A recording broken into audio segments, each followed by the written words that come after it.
Today we're answering the age-old question, what's in my camera bag?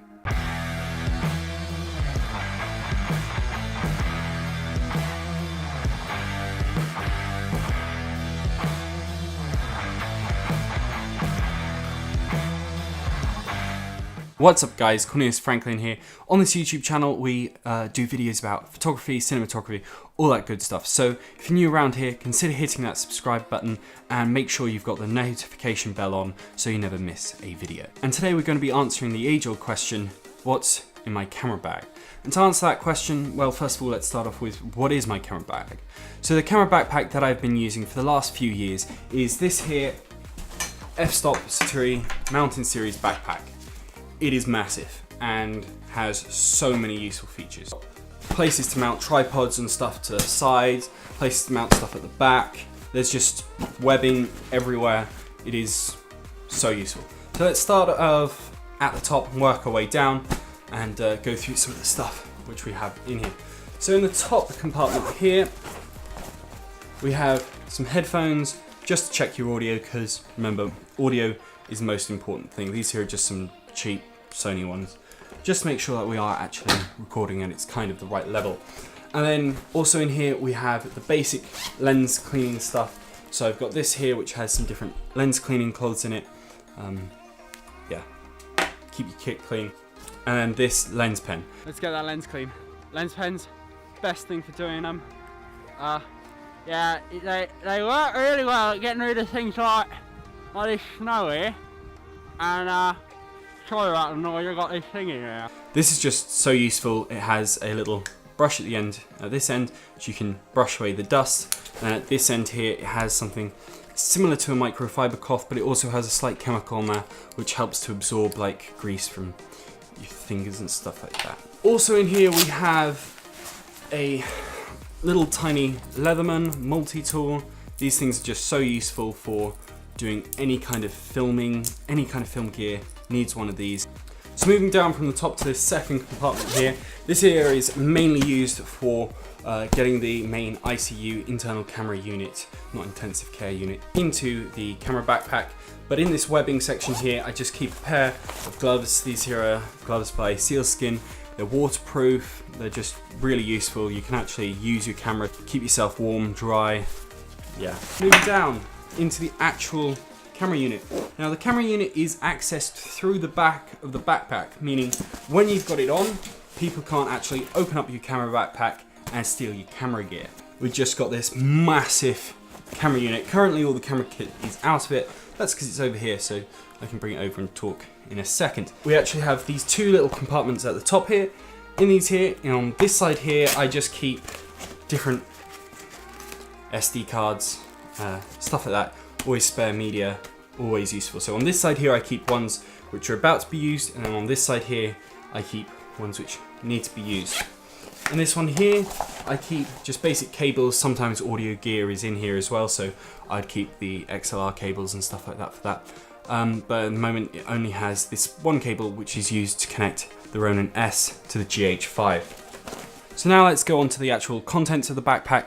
That stuff there, the actual backpack and those basic things, they never change shoot to shoot. But this other stuff here, it changes depending on the shoot I'm doing. Sometimes I'll have a tripod on it and stuff like that, but very rarely actually at the moment. I've kind of moved away from the world of tripods and into other gear. So first of all, we have Panasonic GH5. This thing is an absolute beast. It can shoot 4K 60 frames per second or 4K 24 frames per second at 10 bit, up to 400 megabits per second, which is some massive file sizes. It also shoots 1080p at 120 frames per second, and if you guys have been watching my YouTube videos for a while, you know I like 120 frames per second. The battery life on this thing is amazing, and also it has a headphone jack and a mic in port, meaning you can actually listen to your audio whilst you're actually videoing. Lots of cameras at the moment are currently just going with a mic import, and some of them are even getting rid of that, and it's kind of like, how am I supposed to do audio? Audio is the most important thing of video. Now let's go on to lenses, and by lenses I only actually have one for each camera, and this here is the one for the GH5. It is the Leica 12 to 60mm f2.8. This lens, it has great stabilization, great autofocus and stuff like that, and it is a really useful lens. It has great range in it. The only thing I don't like about it is the fact that it is a focus by wire lens. Basically that means that you do an adjustment here to adjust your focus when you're in manual focus. It actually has to send it to the camera and then the camera adjusts it. But the issue with that is you can't actually get accurate and smooth focus pulls. So downsides, but normally I tend to stick with the set focus, and if I need to do a focus pull, I'll have to set it up on the actual GH5.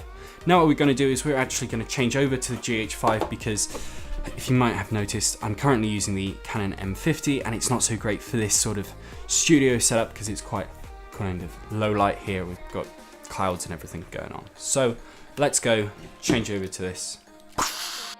So now we're filming on the GH5, and we were previously filming on the Canon M50, which is actually my B camera. So this one here, it's only recently entered into my filmmaking kit, and it has already proven itself super useful. Sound kit. You guys, when you're out in the field filming stuff, you still need to record some great sound, and for that I use the Rode Video Mic Pro. This here is one of the older versions, but it still gets some great audio.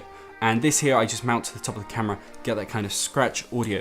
If I need more like better audio and stuff, I actually move over to a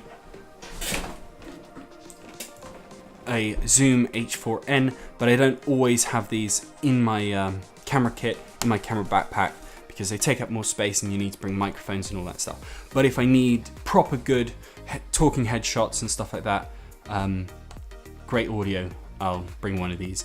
Really useful audio recorder. And no matter what kind of camera you've got, if you're going to be filming for more than a couple of hours, you are going to need spare batteries. And what I've got is this nice little pouch here. It used to contain some wireless headphones, long since gone. And basically the reason why I have this here to contain batteries is you want to keep all your stuff nice and organized. If things, you open your camera backpack and it's just everywhere, you're just not going to be as creative. You're not going to be able to work as fast or as efficiently. So in here, I just have spare batteries for the camera, just to make sure that everything's nice and tidy and we've got plenty of battery life. So on stabilization, and I actually have two of these here. I've both got a Steadicam and a gimbal. They're both very useful, and because I shoot a lot of behind the scenes content, I actually carry both along with me. So for the Steadicam, it is this, the Glidecam XR2000. This thing, it was about £200, has fallen out windows, been treated really badly, to be perfectly honest, and it is an absolute beast. It is still running nice and smooth. Actually, when I filmed on the sand, this got completely clogged up with sand, got an air compressor, blew all the sand out, WD-40, and it's now running nice and smooth. Something you will notice on all of my camera kit is that we've got these quick release plates. And those there are there so that if everything's set up the same, it keeps it all in balance. This isn't going to be in balance because we would need our microphone on top as well. One moment. And yeah, you just clip it on and you're ready to shoot. You don't have to rebalance everything every time. So this one here is set up to be balanced for the M50, and our second piece of camera stabilization equipment is set up to be balanced for the GH5. So this is the Ronin S. This thing is probably, other than the cameras, my second most used piece of filmmaking equipment. The most used we'll get to in a second, but this thing is just so useful. The fact that, let me just get it out of shot because it's kind of in the way. The fact that I don't have to keep my camera stable and make sure that it's not kind of shaking around and stuff like that. I can actually focus on shot composition without having to concentrate on all of that boring stuff. It's just so useful, and probably one of the best camera investments I have made other than the GH5. So my most used piece of camera equipment other than the cameras themselves and microphone is the king of guerrilla filmmaking, the Joby GorillaPod. This is an older version and it's definitely due an update. It's kind of, these legs are getting a little bit flimsy and occasionally falling off, but other than that, this thing, legit. You can use it for so much stuff. If you're filming yourself, if you're starting off in filmmaking and you want to know one basic piece of filmmaking equipment for actually filming yourself, this would be it. So yeah, That's cool. So I have a lot of camera equipment in my camera backpack, and it's not all stuff that you need. Lots of it is just stuff that you kind of want and would be nice to have. What you need to remember when you're building up your kind of arsenal of camera equipment that you're going to be using for your videos is that story is king, and you need to make sure that your stuff is nice and streamlined down to allow you to create those stories. So for me, what I'm trying to do and what I mostly film is a lot of adventure sports type videos. So it is mostly built around that and making these YouTube videos, which I've started to do a lot more of now. If you guys like this video, be sure to give it a big thumbs up. And if you're new around here, we do videos on filmmaking, cinematography, all that great stuff. So be sure to hit that subscribe button and make sure you've got the notification bell on so that you never miss another video. Drop a comment down below if you have any questions on filmmaking, cinematography. I try to answer all of the questions, and I'll see you guys next time.